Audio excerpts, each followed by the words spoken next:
Hello friends, आज आपण मन नहीं आसी एक नुआ रेसिपी मटर छुईर पकोड़ा जहाँकि बहुत टेस्टी चटपटा सहित यह चा सहित खाईपर गरम भात हो पखला भात सबुतिर या खाई मजा नहीं पारे। ताहले आसतु जीवा नुआ रेसिपी पाखक। रेसिपी कौन सब इनग्रेडिएंट नेले आम प्रथमे जानिबा। हेलो फ्रेंड्स, विधि विधान कुकिंग चैनल आपण मानक स्वागत करुच्ची। ताहले एबे आसतु रेसिपी आड़क जीवा। फ्रेंड्स, एठार मु हाफ केजी ग्रीन मटर नहीं इथिरे कसी कसी देखी आम यह नेबा। चोपा पाकल हो जाइए ताकू नेबा नहीं। आम भल मटर छुई देखी सिलेक्ट करिबा। आम कौलिया देखी नेबा। देखंतु एटा बहुत कमल अच्छी। यार चोपा को छड़ाई नेबा एमती करी। एबे आम यार मटर को काढ़ी नेबा। एठारू तार चोपा को रखी नेबा। ए चोपा को आम भल भाव धोई नेबा। एबे आम गोटे मटर देखाइले। एबे आम आउ गोटे मटर को चोपा छड़ाई देखाइबा। देखंतु ये भी कौलिया अच्छी। या को आम छड़ाई नेबा। एमिति करी आम चोपारू कौलिया मटर को काढ़ी नेबा। आर चोपा को भल भाव धोई नेबा।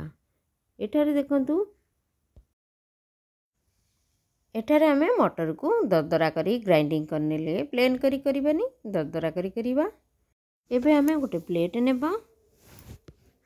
प्लेट रे देखंतु आमर ग्रीन मटर को जाको ग्राइंडिंग करथिले दरदरा करी एबे काढ़ी नेबा। एठार आमे काढ़ी नेले। एबे सब आमे इनग्रेडिएंट ऐड करिबा पकुड़ी पई। प्रथमे आमे नेबा आधा छोट चमच लूण, गोटे छोट चमच लंका गुंड। या परे आमे नेबा मसला पेस्ट रु गोटे चमच। फ्रेंड्स, एटार देखंतु मु अदा रसुण पियाज जीरा लंकार पेस्ट करथिली आमे पकाई नेबा। एबे फ्रेंड्स, आपण चाहिले जीरा गुंड लंका गुंड सहित सब प्रकार जहाँ गुंड अच्छी पकाई परिबे, नहले आपण मो भली पेस्ट करी पकाई करि परिबे।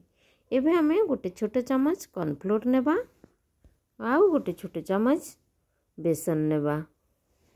या परे आमे ऐड करिबा गोटे छोट चमच हळदी गुंड, आउ गोटे चमच आमचूर पाउडर। एबे आमे याकू सब मिक्स कर नेबा। फ्रेंड्स, आमचूर पाउडर निश्चय देबे। हमर चटपटा जेमिति हमर पकोड़ा लागिवो। गोटे जगह 5टा खाइयो इच्छा करिवे। एबे हमरे भल भाबरे गुळाई नेले। फ्रेंड्स, एठारे कंचा लंका पकाई नै। पिला माने खाइयो भल पांती नै कंचा लंका, तेणु करी आउ धनिया पत्र नथिला, धनिया पत्र भी पकाई नै।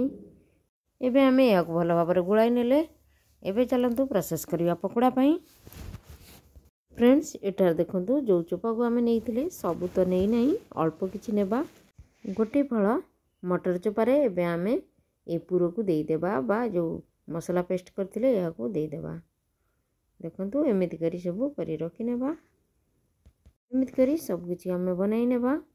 फ्रेंड्स, या को आपण स्टीम करी फ्राई करी खाई परिबे, आउ मध्य तेल रे फ्राई करी खाई परिबे। एटा देखंतु एमिति करी मु सब नै गली। आज आमे देखैबो एहा को तेल रे केमिति फ्राई करी खाउछंती।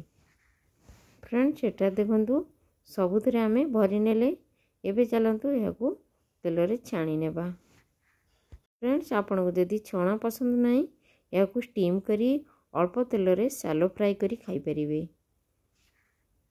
आमे तेल रे फ्राई करिया पई गोटे पैन नेबा। पैन रे अल्प तेल देई या को गरम कर नेबा। एठार देखंतु तेल हमर गरम होई गलानी। एबे चलंतु या को गोटे गोटे करी छाड़ी नेबा। फ्रेंड्स, हमर जो पूरर बैटर को आउ टिके पतला करिवे। मोर एठार मोटा होई जाईची। पतला करथिले हमर आउ टिके सॉफ्ट होई थाए हमर पकोड़ा। देखंतु एमिति करी सब पकाई नेबा। से बनाइबा पई बहुत कम समय लागि थाए, जहाँकि आपण चटापट बनाई खाई परिबे, अन्य को भी खुआई परिबे। एबे हमर देखंतु होई आसिलानी। एबे चलंतु तळ पट को ऊपर को देई देबा, ऊपर पट तळ को देई देबा। एमिति करी सब को आमे उल्टाई नेले। एबे चलंतु आउ कि समय छाड़ी या को चेक करबा हला कि नाही। फ्रेंड्स, आशा करे मटर छुई चोपार पकुड़ी आपण मानको बहुत भल लागिथिबो। फ्रेंड्स, जदि भल लगी है प्लीज मो चैनल को गोटे सब्सक्राइब करेंगे।